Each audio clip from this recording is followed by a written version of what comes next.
They thought cutting my salary by 70% would break me. They were wrong. It was the spark that lit a fire they could never extinguish.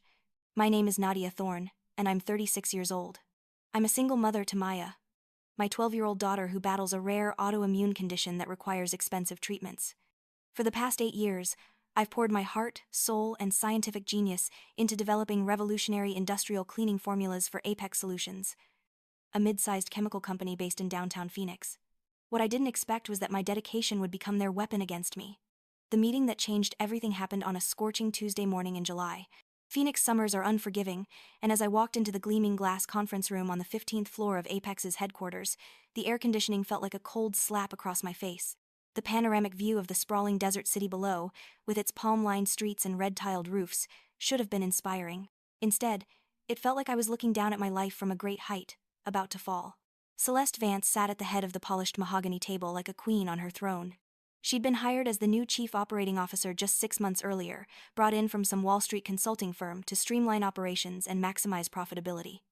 At 42, she had that sharp-edged beauty that came from expensive skincare and designer suits, her platinum blonde hair pulled back in a severe chignon that made her look perpetually disapproving. Around the table sat the usual suspects from upper management, all of them avoiding eye contact with me, like I was carrying something contagious. I'd just completed the biggest breakthrough of my career. The industrial cleaning compound I'd developed didn't just clean better than anything on the market, it was environmentally sustainable and cost 40% less to produce. The preliminary tests showed it could revolutionize how factories and warehouses approached waste management. Apex had already secured a $12 million contract with a major automotive manufacturer based on my preliminary presentations. I should have been celebrating. Instead, I was sitting across from Celeste as she slid a single sheet of paper across the table toward me. The document was deceptively simple. A salary adjustment memo, effective immediately. My annual salary of $100,000 was being reduced to $30,000. 70%. Gone. Just like that. We're restructuring our budget allocation, Celeste said, her voice carrying that particular brand of corporate coldness that made every word sound like a calculated insult. Given your personal circumstances, Nadia, we know you'll need to stay with the company regardless. This sacrifice ensures you can continue to be part of our Apex family while we navigate these challenging financial times. The words hit me like a physical blow. Personal circumstances. They were talking about Maya, about her medical bills, her treatments, the insurance that kept my daughter alive. They knew I couldn't afford to quit. They knew I was trapped, and they were using my love for my child as leverage to exploit me. The other executives shifted uncomfortably in their leather chairs, but none of them spoke up. David Martinez, the head of R&D who I'd worked alongside for years, suddenly found his coffee cup fascinating. Jennifer Liu from legal was typing furiously on her laptop, probably documenting this conversation for liability purposes. They all knew this was wrong, but they were too cowardly to say anything. I sat there for what felt like hours but was probably only 30 seconds, feeling the familiar weight of financial terror pressing down on my chest. $30,000 a year in Phoenix, with a sick child and mounting medical bills. It might as well have been $30. But then something shifted inside me. Instead of the tears they were expecting, instead of the grateful acceptance they were counting on, I felt something else entirely. Rage. Pure, crystalline rage that burned away every trace of fear and desperation. I stood up slowly, my chair rolling back on its wheels. Every eye in the room followed my movement. When I spoke, my voice was so calm it surprised even me. I won't be considering this offer, I said, placing my palms flat on the table and leaning forward slightly. I'll be responding to it. Celeste's perfectly sculpted eyebrows rose a fraction. Excuse me? You heard me correctly. I picked up the salary adjustment memo, folded it neatly in half, and slipped it into my purse. This conversation is over. I walked out of that conference room with my head high, but inside, my mind was already racing. They thought they had me cornered. They thought my desperation would make me compliant. They had no idea what they'd just unleashed. The drive home to our modest ranch house in Ahwatukee took 25 minutes through Phoenix traffic, but it felt like a lifetime. The desert landscape rolled past my car windows, all saguaro cacti and creosote bushes baking under the relentless Arizona Sunday. Our neighborhood was solidly middle class, with neat lawns that stayed green only through expensive sprinkler systems, and houses that all looked variations of the same southwestern theme. I'd bought our 3-bedroom home 5 years ago, stretching our budget to get into a good school district for Maya. Now I was wondering if we'd be able to keep it. Maya was in the living room when I walked in, curled up on our sectional sofa with her laptop, working on summer homework. She looked up when I entered, and I saw her mother's eyes studying my face with the kind of intuition that sick children develop early. She could read my moods like weather patterns. "How was work, Mom?" she asked, closing her laptop and giving me her full attention. At 12, she was small for her age, the medications and illness having slowed her growth, but her mind was sharp as a tack. She had my dark hair and olive complexion, but where I was often serious and focused, she had inherited an optimism that never failed to amaze me. Interesting, I said, settling down beside her on the couch. Maya, I need to ask you something, and I want you to be completely honest with me. Are you happy here? In Phoenix, in this house, with our life? She considered this with the gravity of someone much older. I'm happy with you, Mom. Everything else is just stuff. Why? Are we going to have to move? Maybe. Would that scare you? Maya shrugged, a gesture that was pure 12-year-old bravado hiding deeper concerns. As long as we're together, and as long as I can still get my treatments, I can handle anything else. You've taught me that. That night, after Maya went to bed, I sat in my converted garage laboratory, surrounded by equipment I'd purchased with my own money over the years.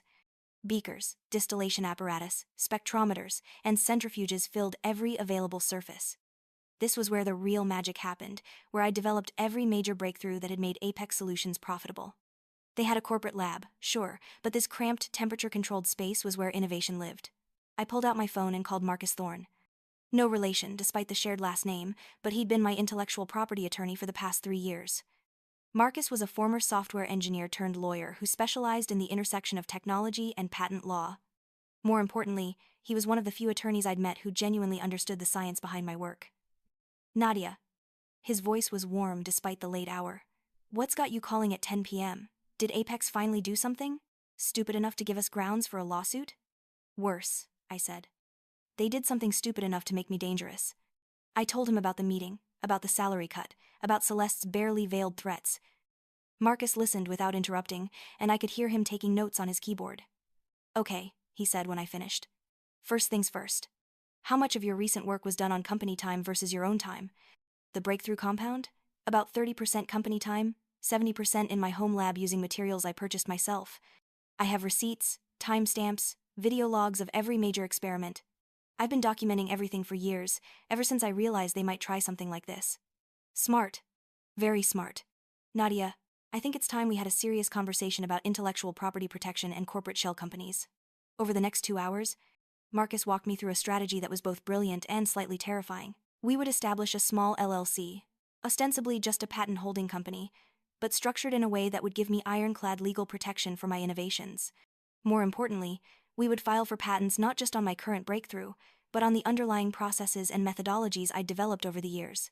The beauty of this approach, Marcus explained, is that even if they try to claim ownership of your work, you'll have prior art documentation and independent development proof that predates your employment agreements.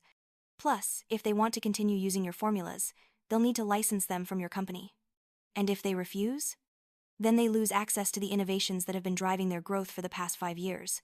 Nadia, you're not just a chemist, you're the secret ingredient that's made Apex profitable. Without you, they're just another middling chemical company in an oversaturated market. The next morning, I called in sick to work and spent the entire day in my home office, a converted bedroom that served as my administrative headquarters. I filed the paperwork for Thorne Innovations LLC, uploaded dozens of patent applications, and began reaching out to contacts I'd made over the years in the industry. The most important call was to Damon Reed, the Director of Research and Development at Nexus Innovate, Apex's biggest competitor. Nexus was based in Scottsdale, just 30 minutes north of Phoenix, and had been trying to recruit me for the better part of 3 years. I'd always turned them down out of loyalty to Apex. That loyalty was now officially dead. Nadia Thorne. Damon's voice was genuinely pleased when he answered his direct line. To what do I owe this unexpected pleasure? I'm ready to have that conversation you've been wanting to have, I said. But not over the phone. Are you free for coffee this afternoon? We met at a small cafe in Old Town Scottsdale, far enough from both our offices to avoid unwanted attention. Damon was in his 50s, with silver hair and the kind of robust energy that came from someone who genuinely loved his work. He'd built Nexus from a small startup into a major player in the industrial chemical space over the past 15 years. Let me guess, he said after I'd summarized my situation with Apex. Celeste Vance finally showed her true colors. I raised an eyebrow. You know her? Know her? She tried the same cost-cutting bullshit at her last company before they fired her for creating a toxic work environment. The woman's a corporate vulture who thinks innovation happens through intimidation. He leaned back in his chair, studying my face. So, what are you thinking? Standard recruitment package? Senior chemist position? We could probably do 120 base, plus bonuses. I was thinking more along the lines of Director of Advanced Research, I said. 180 base, comprehensive benefits including full medical coverage for myself and my daughter, and a signing bonus large enough to cover our moving expenses, plus 6 months of my daughter's treatments. Damon whistled low. That's a significant investment. What exactly would we be getting for that investment? I slid a tablet across the table, showing him preliminary data from my latest breakthrough. His eyes widened as he scrolled through the test results. This is incredible. This could revolutionize industrial waste management. The applications are... Wait, Apex owns this, right? Actually, no. This was developed primarily in my home lab, using my own materials and my own time. The intellectual property belongs to my company, Thorn Innovations. Nexus would be licensing the technology, not buying it outright. Even better. Licensing agreements are much more profitable long-term than one-time purchases. He looked up from the tablet. Nadia, if you can deliver on this, we're not just talking about a job. We're talking about a partnership that could define the next decade of our industry. There's one more thing, I said. I need Nexus to provide legal support to defend my intellectual property rights. Apex is going to fight this, and they have deeper pockets than I do. Done. Our legal department has been looking for a good fight anyway. That afternoon, I drove back home through the desert landscape of the Salt River Valley, past the endless subdivisions and strip malls that had sprouted from what used to be wilderness. The mountains surrounding Phoenix rose like ancient sentinels in the distance, their peaks sharp and unforgiving against the cloudless sky. I'd always found something comforting about those mountains, their permanence and strength. Today, I needed to borrow some of that strength for what was coming next. Maya was in the pool when I got home, doing her physical therapy exercises under the supervision of her home healthcare aide, Mrs. Patterson. The woman had become like family to us over the past 2 years, helping Maya maintain muscle strength and mobility despite her condition. She waved at me from the pool deck, her weathered face creased with the kind of smile that came from genuinely caring about her patients. "How's she doing today?" I asked, settling into one of our patio chairs and watching my daughter move through the water with careful, deliberate strokes. "Good day," Mrs. Patterson said. "Her joint pain is minimal, and her energy levels are up. The new medication adjustment seems to be helping." "That's wonderful news." I watched Maya execute a perfect backstroke, her face turned up toward the Arizona sky with complete concentration. "Mrs. Patterson, I need to talk to you about something important. We might be making some changes soon, big changes." "What kind of changes?" "The good kind, I hope. Better medical coverage, better treatment options, maybe even a new house with a bigger pool." Mrs. Patterson studied my face with the same intuitive skill Maya had developed. "And what's the catch?" "No catch. Just me finally standing up for myself and my daughter." That evening, I worked in my garage lab until nearly midnight, documenting every process, every innovation, every breakthrough I'd achieved over the past 5 years. I filmed myself explaining each procedure, photographed every piece of equipment, and uploaded everything to secure cloud storage with timestamps and digital signatures. If Apex wanted to fight, they were going to discover that I'd been preparing for war longer than they realized. The next morning, I put on my best business suit, a charcoal gray outfit that made me feel powerful and professional, and drove to Apex's headquarters for what I knew would be my final day as their employee. The building looked different somehow, less impressive and more vulnerable. I'd spent 8 years walking through those doors, contributing to their success, helping build their reputation. Today, I was going to tear it all down. I went straight to Celeste's office without stopping at my own desk. Her assistant, a nervous young woman named Jessica who'd been hired just a month earlier, tried to stop me. "Miss Vance is in a meeting," Jessica said, half rising from her desk. "This won't take long," I replied, pushing past her and opening Celeste's door without knocking. Celeste looked up from her computer with the kind of irritation that suggested she'd been expecting this confrontation. She was alone in her spacious corner office, surrounded by expensive furniture and modern art that had been purchased to project success and authority. "Nadia, I was wondering when you'd come crawling back. Have you reconsidered our generous offer?" "Actually, I'm here to make you an offer." I set my briefcase on her desk and opened it, removing a thick folder of documents. "This is a licensing agreement, effective immediately. Any use of formulations developed by me over the collars past 5 years will require payment of licensing fees to Thorn Innovations LLC. Celeste's expression shifted from smug confidence to confusion to anger in rapid succession. "What are you talking about?" "Everything you've developed belongs to Apex Solutions." "Actually, no. Everything I developed on company time, using company materials, during regular business hours belongs to Apex. Everything I developed in my home laboratory, on my own time, using materials I purchased myself, belongs to me." I opened the folder and spread out patent applications, documentation, and legal briefs.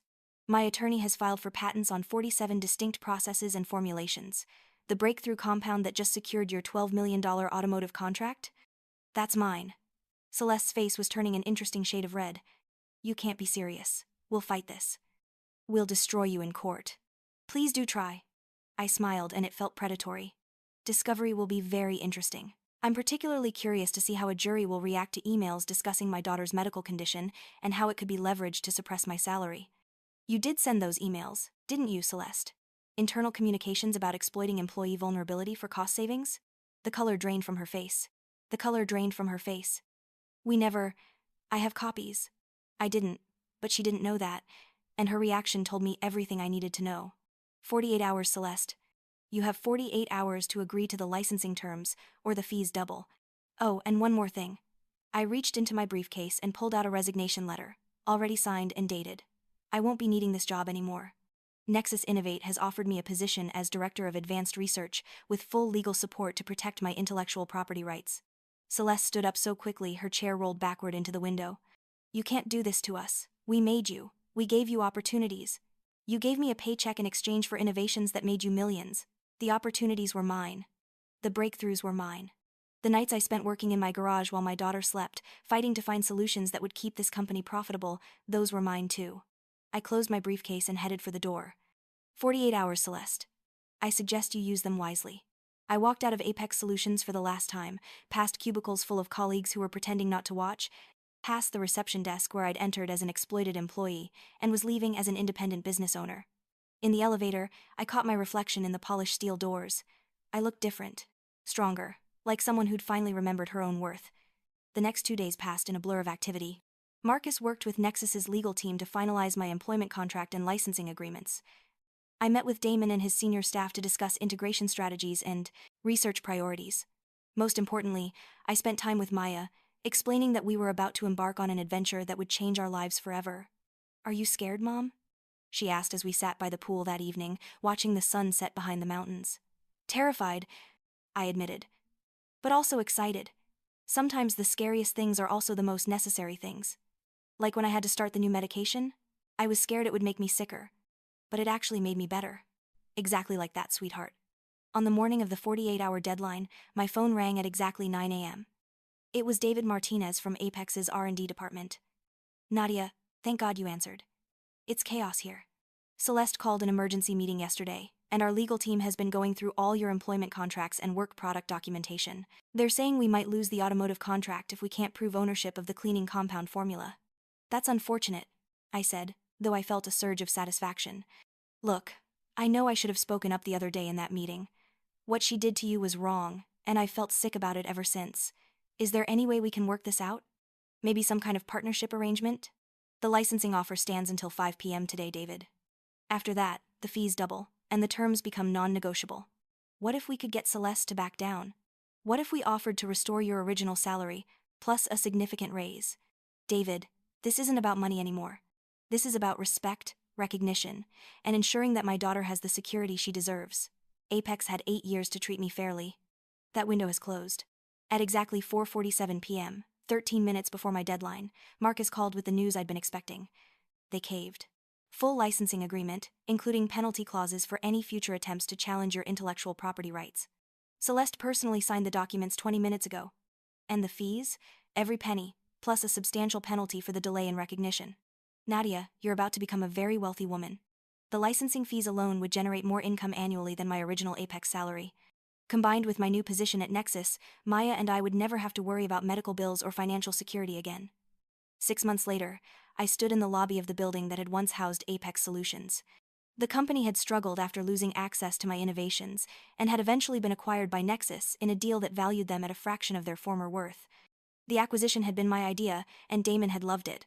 Why buy just the technology when we can buy the whole company, he'd said. Their client base, their distribution networks, their manufacturing facilities will triple our market share overnight. Celeste had been terminated immediately after the acquisition. Her employment contract voided due to gross negligence in protecting company assets. The irony wasn't lost on me that her cost-cutting measures had ultimately cost her everything. I was now Director of Advanced Research for the combined entity, overseeing a team of 47 scientists and engineers across 3 facilities. My breakthrough cleaning compound had become the foundation for an entire product line that was revolutionizing industrial waste management across North America. Maya's health had stabilized beautifully, with access to the best treatments available. We'd moved to a larger house in Paradise Valley, with a huge pool and a guest house that I'd converted into a proper laboratory. Mrs. Patterson had come with us, of course, and Maya had made friends with the neighbor kids who treated her autoimmune condition as just another interesting fact about their new friend, rather than a limitation. As I walked through the Apex facilities that were now part of my domain, I thought about the woman who'd sat in that conference room 6 months earlier, accepting a 70% pay cut because she thought she had no choice. That woman had been afraid, desperate, convinced that her circumstances made her powerless. She'd been wrong about everything except the most important thing. Her daughter's love and her own capabilities were more powerful than any corporate exploitation. In my new office, overlooking the desert landscape that had witnessed my transformation, I kept a framed copy of that original salary reduction memo. Not as a reminder of humiliation, but as proof that sometimes the worst thing that happens to you can become the catalyst for the best thing you ever do for yourself. Maya visited me at work sometimes after her medical appointments, doing homework in my office while I conducted meetings or reviewed research proposals. She'd grown 3 inches since we'd moved, her treatments were working better than ever, and she developed her mother's confidence along with her natural optimism. "Mom," she said one afternoon, looking up from her math homework, "do you ever miss the old house?" "Sometimes," I said, "but I don't miss being afraid. I don't miss worrying about whether we could afford your medicine, or whether I was going to be able to keep my job, or whether we'd have to choose between groceries and gasoline." "I'm proud of you for fighting back," she said seriously. "Even when it was scary. I'm proud of us for fighting back. We're a team, remember? You were brave too." That evening, as I drove home through the sprawling Phoenix suburbs, past the shopping centers and golf courses and endless residential developments, I reflected on how much had changed. The mountains were the same, rising like ancient guardians over the valley, but everything else was different. Better. I'd learned that sometimes the people who try to break you end up teaching you exactly how strong you really are. Celeste had thought my love for Maya made me weak and exploitable. She'd been catastrophically wrong. My love for Maya made me invincible. The revenge had been sweet, certainly. Watching Apex crumble after losing the innovations that had made them profitable, seeing Celeste face the consequences of her own greed and short-sightedness, knowing that every successful product launch at Nexus was built on technology she'd tried to steal from me, all of that had been deeply satisfying. But the real victory was simpler and more profound. Maya and I had built a life where we were valued, respected, and secure. We'd turned fear into power, exploitation into independence, and desperation into triumph. Sometimes the best revenge isn't destruction. Sometimes it's success so complete and overwhelming that your enemies become irrelevant footnotes in your story of victory.